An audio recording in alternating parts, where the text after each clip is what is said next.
क्या तुम्हारे साथ भी कभी ऐसा हुआ है? तुम सुबह उठते हो और लगता है आज तो कुछ अलग ही होने वाला है। तुम एक परफेक्ट प्लान बनाते हो, खुद से कहते हो बस अब सब ठीक करने का टाइम आ गया है। अब मैं सीरियसली लाइफ इंप्रूव करने वाला हूँ। और फिर 3 दिन बाद रात के 1 बजे तुम फिर से फोन पर हो, स्क्रॉल करते हुए, स्ट्रेस में और सोचते हुए यार फिर क्या गलत हो गया। हाँ, सेम। बहुत समय तक मुझे लगा मेरी प्रॉब्लम मोटिवेशन की है। मुझे लगा शायद मैं चीज़ों को इनफ बैडली नहीं चाहता, लेकिन मैं गलत था। आज मैं तुम्हें एक सिंपल हैबिट बताना चाहता हूँ जिसने मुझे कंसिस्टेंट रहने में हेल्प की, तब भी जब मोटिवेशन बिल्कुल गायब हो गई। और नहीं, ये सुबह 5 बजे उठना नहीं है, ये डिसिप्लिन नहीं है, और ये बिल्कुल भी ग्राइंडिंग हार्डर नहीं है। पहले मेरी लाइफ कैसी थी बताता हूँ। मैं एक प्रोडक्टिविटी वीडियो देखता, इंस्पायर हो जाता, पूरा रूटीन रीराइट कर देता। अब ज्यादा पढ़ाई करूंगा, daily workout, no phone, perfect sleep. Day 1 amazing, day 2 ठीक ठाक, डे 3 पूरी तरह एग्जॉस्टेड, और फिर गिल्ट आ जाता। एक टास्क मिस हुआ, फिर दूसरा, फिर पूरा दिन ही खराब लगने लगता, और तुम खुद से कहते कोई नहीं, कल से रीस्टार्ट। लेकिन वो रीस्टार्ट कभी आता ही नहीं। ये एग्जाम सीजन में और ज्यादा होता है। तुम पढ़ने बैठते हो, लैपटॉप खोलते हो, और समहाउ 10 मिनट बाद इंस्टाग्राम पर होते हो। इसलिए नहीं कि तुम लेजी हो, बल्कि इसलिए क्योंकि मोटिवेशन भरोसे के लायक नहीं होती। अनकंफर्टेबल सच ये है, मोटिवेशन तब आती है जब सब एक्साइटिंग लगता है, लेकिन रियल लाइफ बोरिंग होती है, स्ट्रेसफुल होती है, रिपीट होने वाली होती है। और मोटिवेशन को ये सब बिल्कुल पसंद नहीं। तो अगर तुम्हारा सिस्टम मोटिवेशन पर टिका है, वो सिस्टम टूटेगा ही। लेकिन एक सवाल है जिसने मेरे लिए सब बदल दिया। अगर कंसिस्टेंसी के लिए मोटिवेशन की जरूरत ही ना हो तो? मैंने अपनी लाइफ और ज्यादा करने से फिक्स नहीं की। मैंने लाइफ तब फिक्स की जब मैंने शुरुआत करने का तरीका बदला, और यहीं से ये हैबिट आती है। इस हैबिट का नाम है नॉन नेगोशिएबल मिनिमम। नाम फैंसी लगता है, लेकिन आइडिया बहुत सिंपल है।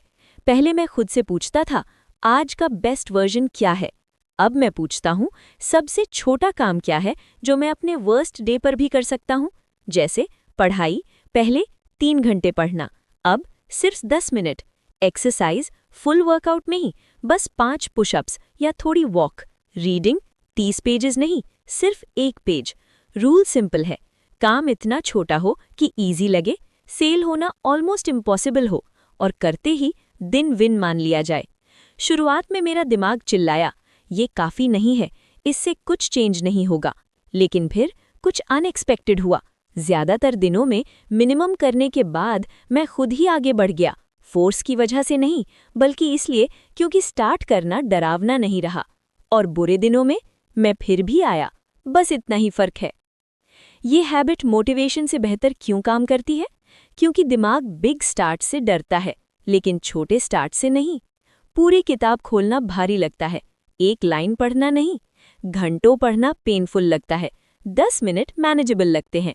कंसिस्टेंसी इंटेंस दिनों से नहीं बनती, कंसिस्टेंसी बनती है बोरिंग, रिपीट होने वाले एक्शन से। ये हैबिट गिल्ट भी खत्म करती है।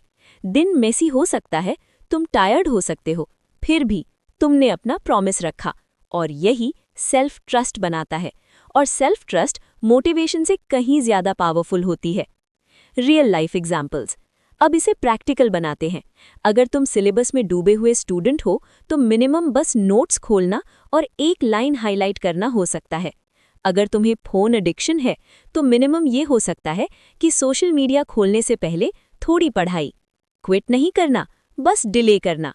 अगर तुम बर्नआउट हो तो मिनिमम सिर्फ प्रेजेंट होना हो सकता है, परफॉर्म करना नहीं, बस आना, और वो काफी है। अब ये करो, आज रात, कल नहीं, मंडे नहीं, आज। एक एरिया चुनो जिसे तुम बार बार छोड़ देते हो, उसका एक रिडिक्युलसली छोटा मिनिमम तय करो। खुद से प्रॉमिस करो कि सिर्फ वही करोगे, बस। No upgrades, no pressure. अगर ज्यादा कर लिया ग्रेट, अगर नहीं तब भी तुम जीत गए। Consistency is better than intensity है बार। तो नहीं, मैंने मोटिवेशन को डिसिप्लिन से रिप्लेस नहीं किया, मैंने मोटिवेशन को ऐसे सिस्टम से